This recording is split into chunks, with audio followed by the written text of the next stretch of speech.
Bueno, la veritat que a nivell pedagògic crec que no afecta en res, perquè crec que igualment el programa és el que ja ve establert, però sí que és veritat que a nivell de conciliació familiar tampoc afectaria del tot. El que passa que la realitat és que la conciliació familiar no és real.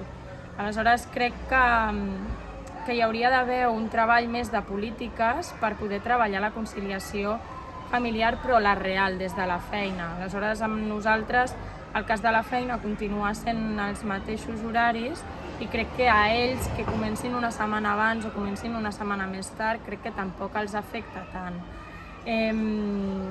Crec també que ells també tenen moltes ganes de poder veure els seus amics i amigues.